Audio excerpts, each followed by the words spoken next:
কেন ওই যে ডায়েরিতে লেখা নেই? না, ডায়েরিতে রুটিন লিখে দেবো, তাতে সবাই আলাদা করে নিয়ে বসতে হবে। ও, ওটা ইয়েতে দিয়েছে?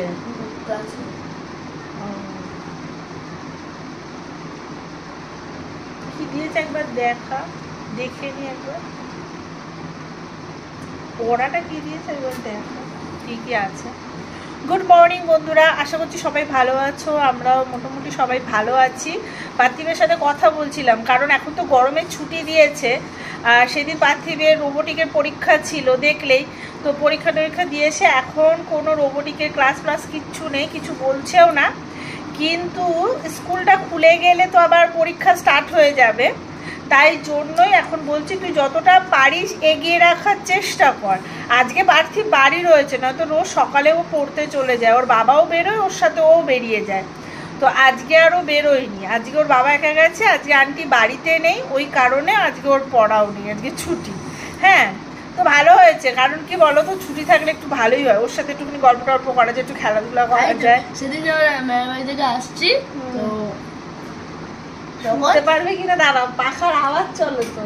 ঠিক আছে, সেদিন আমি মানে মা ফোন করেছে, তো সেরকম আমি বলছি মাকে যে একটু পরে আসবো, মা একটু পরে আসবো, তো একটু পরে নিতে আসো। বলছে কি না তুই এক্ষুনি আয়, আমি তোর সাথে খেলবো। বলছি কি খেলবে? মানে আমি খেলবো। আমি ঠিক আছে, তাহলে আমি একটু পরে আসছি। বেরিয়েছি, রাস্তা জিজ্ঞেস করছি যে এবার কি খেলবে বলো বাড়ি গিয়ে। বলছে ও তো আমি এমনি বলছিলাম তাড়াতাড়ি আসার জন্য। মানে আন্টির বাড়িতে গেলে না ও সহজে বাড়িতে আসে না, বুঝেছো? আমি তো একা থাকি, বলো আমার ভালো লাগে? তা না, ও আন্টির বাড়িতে গিয়ে বসে থাকবে। আর যখন পার্থিব বাবু রস পড়ছে, যখন পার্থিব বাড়িতে থাকে আমরা এই ঘরটায় পড়তে বসি, কারণ এই ঘরে যে বড় জানলাটা, ওই জানলাটা থেকে, দুটো জানলা থেকে এতটাই ঘরে আলো আসে না, আমাকে লাইট জ্বালাতে হয় না। কিন্তু ওই ঘরটায় আমাকে অনেকটাই মানে অন্ধকার থাকে বলে আমাকে লাইটটাও জ্বালাতে হয়। আর জানো, এই নাক চাবিটা পরে না আমার কি ব্যথা করছে। আর যে ব্যথাটা একটু কম, দুদিন তো ভীষণই ব্যথা ছিল, ভীষণ ব্যথা করছে। এরকম হয় আমার, যখন নাক চাবি অনেকদিন পরি না, আবার পরি ব্যথা হতে শুরু করে দেয়। এখন পার্থিবকে একটু পড়াবো, তার সাথে একটুখানি আম কেটে এনেছি। এই যে আম কেটেছি একটাই কারণে, আমগুলো নষ্ট হয়ে যাচ্ছে, অনেক দিন হলো আম এনেছি। সেই পার্থিব পরীক্ষা দিতে গেছিলো, তখন আমি আমটা নিয়ে এসেছিলাম। তো খাবো খাবো, কিছু খাওয়া হয়েছে, কিছু খাওয়া হয়নি, এই করে করে রয়েছে। পার্থ আবার সকালে আজকে খেয়ে গেছে, আমি বললাম খেয়ে যাও, নিয়ে গেলে খারাপ হয়ে যেতে পারে। বলে ঠিক আছে তাহলে কেটে দাও, কেটে দিলাম। ও নিয়ে গেল, মানে খেয়ে গেল, নিয়ে আর যায়নি। এখন আমরা নিয়ে এসছি। আমি সকালবেলায় কটা মুড়ি খেয়েছি, কারণ ওই একার জন্য আমার রুটি করতে ভালো লাগেনি। আর পার্থিব যেহেতু সকালবেলা ভাত খায়, ওর জন্য একার জন্য আর রুটি করতে ইচ্ছে করে না। মুড়ি খেয়েছে, আর এখন এই আমগুলো খাবো, খেয়ে পার্থিবকে মানে পড়াবো। তারপরে একদম ঘরের সমস্ত কাজবাজ করব, করে আবার আজকে অনেক কাজ আছে আমার, জানো তো। চলো একটু আমগুলো খেয়ে নি। বাবু নে নে, আমগুলো খেয়ে নে। এমনি তো এখানে নিঝুম, আর কাউর বাড়িতে যদি কেউ কথা বলে তো জোরে জোরে, জন্য জানলাটা খোলা রাখা যায় না, আমি বন্ধ করে রাখি। কাছ থেকে যতটা আলো আসে ওটাই ঠিক আছে। আমার রান্নাবান্না আজকে প্রায় হয়ে গেছে। আর একটা জিনিস আমি করব, সেটা হচ্ছে কুমড়ো পাতা বাটা করব। আমার খুব কুমড়ো পাতা বাটা খেতে ইচ্ছা করছে, জানি না কেন, ভাবছি ওইটা আজকে করব। তো খেয়ে নি, তারপরে করবো। এবার ভাই না, এগুলো তুই পার্থিবকে খাইয়ে দিলে না, পার্থিব ভীষণ আনন্দ পায়। আজকে খাইয়ে দিইনি, বলেছি তুই নিজের হাতে আমটা খা। বলছে মা এটা তুমি খাইয়ে দেবে না? আমি বলছি আজকে তো আমি খোসা ছাড়াইনি আমের, তো ওর জন্য খাইয়ে দেবো না, তুই খা, টেনে টেনে খা। আমরা ছোটোবেলায় আগে আম খেতাম, মানে ওই যে আমটাকে ভিজিয়ে রাখা হতো, যেহেতু কার্বাইটে পাকা থাকতো, ভিজিয়ে রাখা হতো। তারপরে আমের যে পেছন দিকটা সেটা ফুটো করে না, আমের রসগুলো সব খেয়ে নিতাম। তারপরে যখন শেষ হয়ে যেত, তারপরে আটিটাকে বের করে খেতাম। এখন আম যেমন কেটে খাই, আগে কিন্তু ছোটোবেলা আমরা কেটে আম খাইনি, মানে ওইভাবে খেতাম। তাই বলছি এখন মানে কত আলাদা সমস্ত কিছু। দেখো, পড়াশোনা আলাদা, আগের মতো নয়, খাওয়া দাওয়া আলাদা, আগের মতো নয়, কিছুই আগের মতো নেই। কিন্তু হ্যাঁ, সেগুলো কিন্তু আস্তে আস্তে ফিরে আসছে, অনেক কিছু আগেকার সমস্ত কিছু কিন্তু এখন অনেকটাই ফিরে আসছে। এবার গরমটা দেখেছো, গরমটা কিন্তু কমই পড়েছে। ছোটোবেলায় এটাই চাইতাম, মানে বৃষ্টি পড়বে, গরমটা কম থাকবে, এটা কিন্তু ছোটোবেলা থেকে দেখে এসেছি। অকথ্য গরম কয়েকটা বছর ধরে পড়ছিল না, কিন্তু সেই গরমটা এবছর আর পড়েনি, জানি না। আর মানে কাঁঠালটা পেকেছে কিনা, কারণ গরমই তো পড়লো না সেইভাবে, কাঁঠালটা কি পেকেছে কিনা ভগবান জানে। কিন্তু ভ্যাপসা একটা গরম আছে, মানে ঘাম হচ্ছে প্রচুর পরিমাণে, হাওয়া বাতাসটা যেহেতু সেইভাবে নেই ওই জন্য ঘামটা কিন্তু বেশ ভালোই হচ্ছে। তো যাই হোক, পার্থিবের যেটুখানি পড়ার দেখার ছিল দেখে টেকে আমি আবার ঘরদোর সব গুছিয়ে গাছিয়ে নিলাম। এখানেই ও বসে বসে পড়াশোনা করবে, আমি আবার অন্য ঘরে গিয়ে কাজ করব। দেখো এখানে এক গাদা জামা কাপড় রয়েছে, জামা কাপড়গুলোকে আবার নিচে নিয়ে যাব, নিয়ে গিয়ে গোছাবো। ওর জন্য একটু ওপরে আসলাম। কালকে কিছুটা কেচেছিলাম, কাচার পরে না রোদে দিয়েছি, রোদে দেওয়ার পরে বৃষ্টি শুরু হয়ে গেছে। তারপর যাই হোক আধ শুকনো হয়ে গেছিলো, তো ওর জন্য এখানে মেলেছি। এখন দেখলাম প্রায় শুকিয়েই গেছে। ছাদে এসছি, কুমড়ো পাতা নেব, বললাম না বাটা খাবো, ভীষণ পরিমাণে বাটা খেতে ইচ্ছা করছে। এই দেখো কুমড়ো গাছটা আমার না ছোট, এই যে একদমই ছোট, এটা আর বাড়েনি, গরমের জ্বালা এরা আর বাড়তে পারিনি। যেহেতু এখন একটুখানি বৃষ্টি হচ্ছে ওই কারণে একটুখানি বাড়তে পারছে। এ দেখছি এদিক ওদিক থেকে আবার মানে ডালপালা ছেড়েছে, তো এখান থেকে একটুখানি পাতা নিয়ে নিচে যাব। আর আমি একটা জবা গাছ পুঁতেছিলাম, হ্যাঁ জবা গাছটা প্রায় ফুল দেয় না, পার্থ শুধু বলে কেটে দেবো। তো জবা গাছটা আমার এখানে অনেক বড় হয়েছে, তারপরে দেখছি কুড়িও দিয়েছে, কালকে হয়তো 2টো ফুল ফুটবে। দেখো এটা হচ্ছে আমার জবা গাছ, তো কুড়িও এসছে গাছে, কালকে ফুটবে, দেখা যাক কালকে ফুটলে দেখাবো, তোলার আগে তোমাদেরকে দেখাবো। প্রত্যেকটা ডালে কিন্তু কুড়ি এসছে। আর এবার জবা গাছটাকে একটু ভাবছি এদিকে একটুখানি টেনে এনে বেঁধে দেব। আর এই পাশটা ভাবছি একটু পরিষ্কার করতে যাব, কিন্তু বৃষ্টি হয়েছে তো ভয়ও করে যেতে। দেখো কি মানে জঞ্জাল হয়ে গেছে। আর একটা জিনিস তোমাদেরকে দেখাবে, দেখো আমার ছাদ বাগানে ড্রাগন চাষ করেছি আমি, এই যে চারিদিক থেকে। এটা অনেক দিন আগে করেছিলাম কিন্তু তোমাদেরকে আর দেখানো হয়নি। আর এখানে এত পুঁই শাক গাছ কী করেছে, মানে কি করে হয়েছে বলো তো, নিচে যেখানে আমার পুঁই মিটুলি হয়েছিল তোমাদেরকে দেখিয়েছিলাম না, তো ওখানে তো আমার অনেক মাটি ছিল, তো মাটিগুলো তুলে এনে যেহেতু ড্রাগন গাছটা বসিয়েছি ওই কারণে পুঁই শাকের দানাও এসছে তার সাথে সাথে। ওই জন্য এই বস্তার পুঁই শাকগুলো বেশ দেখো মোটা সোটা হয়েছে, আর একটু লম্বা হলে একটু কেটে খেয়ে নেব। এই যে আবার এই পাশে তোমার 2টো হয়েছে, 2-3টে হয়েছে। আর এই বালতিটায় দাঁড়াও, এই দেখো এই বালতিটায় তো পুরো ভর্তি হয়ে গেছে। ভাবছি যে মানে কিছুটা মানে এখানে চাষ করব পুঁই শাক, তাহলে আর কিনতে হবে না। আর এই গাছটা না এমনি হয়েছে, তো অনেকটা হয়েছে, এটা একদিন শাক রান্না করে খাওয়া যাবে। তো আজকে আর এটাকে তুলবো না, ভেবেছিলাম আজকে ছাদে এই পুঁই শাকগুলোকে আলাদা করে অন্য পাত্রে সব লাগাবো, কিন্তু দেখছি এই গাছটা যেহেতু মানে হয়েছে তো ওই কারণে এই শাকটা কিন্তু খাওয়া ভালো, যাদের ধরো ঘুম হয় না তাদের কিন্তু এই শাকটা কিনে খেতে পারো, ঘুম হয় কিন্তু বেশ ভালো। আমার তো এমনিই হয়েছে, আর এই শাকগুলো এমনিই হয়। আর ড্রাগন গাছে আমার মানে পুরো ভর্তি হয়ে গেছে এই জায়গাটায়, চারিদিক থেকে ডালপালা ছেড়েছে। ড্রাগন ফল দেয়নি, ফলটা দিলে তো অবশ্যই তোমাদেরকে দেখাবো। আবার এই দিকেও দেখো, এই দেখো এই যে একটা এদিক ওদিক থেকে মানে সব বেড়ে গেছে। ভাবছি একটা ঘাস হয়েছে প্রচুর, বারবার আসি ঘাসগুলো তুলে দিয়ে যাই।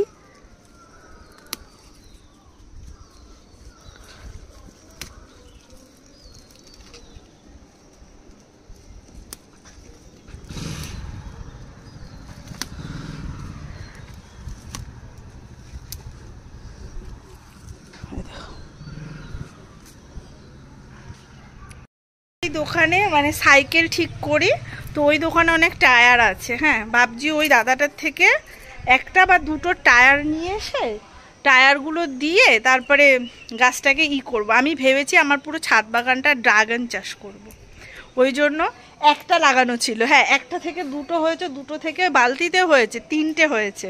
এটা আমি তোমাদেরকে দেখাইনি আর দেখানো হয়ও নি, মানে ছাদে আসা হয় না বলে আর দেখানো হয়নি। আজকে যেহেতু একটু ছাদে এসছে তাই তোমাদেরকে দেখালাম। এই দেখো এই একটা, ওই একটা, আর বালতিতে একটা, 3টে হয়েছে। আর এই বালতিটায় বসাবো। তারপরে আবার আমি না চালের বস্তায় বসিয়েছি, যেহেতু চাল কিনি, চালের বস্তাগুলো থাকে, তো ভাবি ওর ভেতরেই গাছ চাষ করলেই হবে, যখন আবার খারাপ হয়ে যাবে তখন আবার পাল্টে দেবো।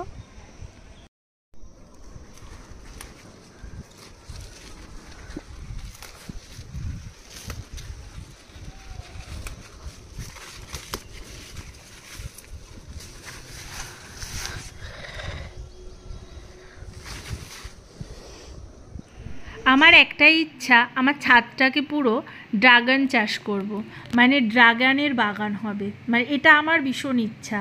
3খানা তো চাষ করেছি, 3খানা জিনিসে, আর ওটার ভেতরে যেহেতু একটা শাক হয়েছে, ওই শাকটা আমি যেহেতু তুলিনি, ওই জন্য ওখানে এখনও বসানো হয়নি। ওখানে আরেকটু মাটি লাগবে, মাটি দিয়ে তারপরে আরও কয়েকটা চারা বসাবো। কারণ ওই যেসব গাছ দেখলে না, ওই যে ড্রাগনের গাছ, ওখানে ছোট ছোট অনেক চারা এমনি উঠেছে, ওগুলো ভেঙে ফেলে দিতে হয় কিছুটা, তো ওখান থেকে কিছুটা ভেঙে আবার ওই বালতির মধ্যে বসাবো। আর একটা ভাবছি যে একটা তোমার বস্তার ভেতরে মাটি নেব, কিন্তু এখন যেহেতু বৃষ্টি পড়ছে তো মাঝে মধ্যে, ওই কারণে মাটি তো এখন ভিজা, আর ভিজা মাটিতে কিন্তু ড্রাগন চাষ ভালো হয় না, পচে যায়। ওই কারণে এখন তো আর হবে না, একটু শুকনো হলে ভাবছি মাটিটা শুকিয়ে তারপরে আবার করব। মানে পুরো ছাদটা ধরো যদি ড্রাগন বাগান হয়, দেখতে কি ভালো লাগবে না? জানি না এই বছর ফল হবে কি না, কারণ আমার ইচ্ছে যে একটা অন্তত ফল হোক। আমার বান্ধবীর বাড়িতে ওর গাছটা কিন্তু ছোট ছিল, 1 বছরের মাথায় ফলটা দিয়ে দিয়েছে। আমার এটা 1 বছর বয়স হয়নি, ওই জন্য মনে হয় ফলটা দিচ্ছে না। আর ভেবেছি পদ্মের চারা বসাবো। আমার ওই মানে বান্ধবীর বাড়িতেও পদ্মের চারা হয়েছে, বলছে মামনি নিয়ে যাবে? আমি বলছি দাঁড়াও, একটা ড্রাম কিনি বড় দেখে, তারপর ওদের বাড়ি থেকে কয়েকটা চারা নিয়ে এসে বসাবো, ফুল হবে, দেখতে ভালো লাগবে। ওর বাগানেও ফুল হয়েছে, সেদিন গেছিলাম তো দেখলাম বেশ ভালো লাগছিল। মানে ওর আবার অনেকগুলো মানে গাছ আছে, আম গাছ আছে, বেল গাছ আছে, বেল হয়েছে, তারপরে তোমার পুঁই শাক গাছ তো লাগিয়েছে, আমি যেমন লাগাই ওরকম লাগায়, আবার মাচা করে দেয় খুব সুন্দর। মানে ও আবার ভালো চাষবাস করে ওই বান্ধবীটা। যাই হোক, আমার বিছানাটা গোছানোর পরে টেবিলটা একটু গুছিয়ে নিলাম। টেবিলটা সবসময় গুছিয়ে রাখি, কিন্তু পার্থিব সব সময় এলোমেলো করে রাখে।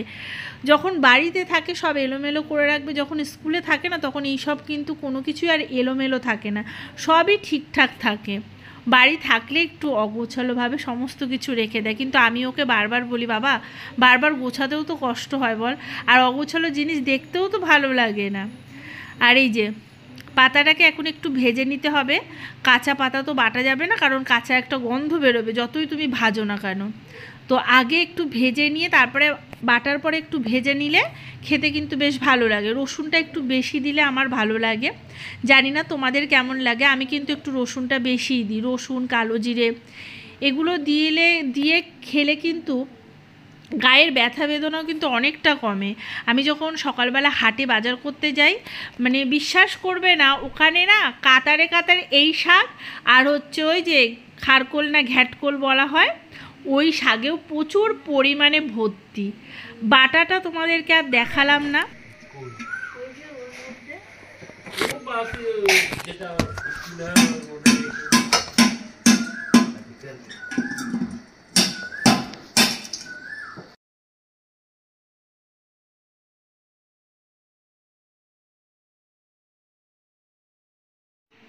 এখন এক এক করে ঘরের জিনিসগুলো বিক্রি করছি, মানে যেই পুরনো জিনিসগুলো আছে, এই ঘটি বাটি এগুলো হয়তো আমার এত লাগবে না, তো কিছুটা আমি সেদিন রবিবার গিয়েছিলাম তো কিছুটা আমি নিয়ে এসেছি। আবার আরও অনেক রয়েছে, একটা প্রেশার কুকার, ওটা একটু ভেঙে নিল, কারণ আমার আবার অনেকগুলো প্রেশার কুকার, ওই কারণে এই প্রেশার কুকারটা আমার লাগবে না, সবই আমার ইন্ডাকশান আর তোমার মানে গ্যাসে যাবে এরমভাবেই কেনা। আর এটা শুধু ইন্ডাকশানে যাবে না, শুধু গ্যাসে যাবে, ওর জন্য এই প্রেশার কুকারটা দিয়ে দিলাম। আর এই বাসনগুলো আজকে বিক্রি করব, কারণ আমি একটা কড়াই কিনেছি, যে দেখলে না পাতা ভেজেছি, ওই কড়াইটা আমি কিনেছিলাম।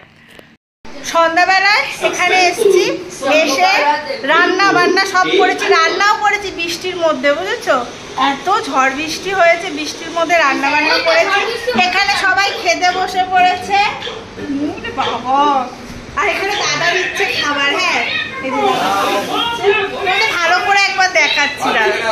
এই যে এখানে দাদা খাবার দিচ্ছে সবাইকে।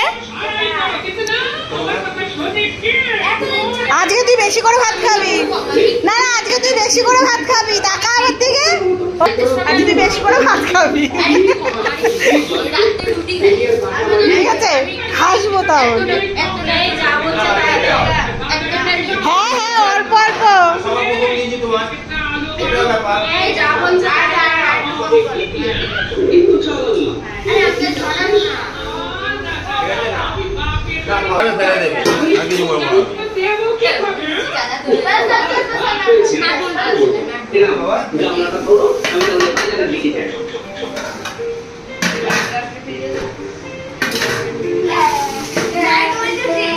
হাতা লাগবে, ওই যে পেছনে হাতা।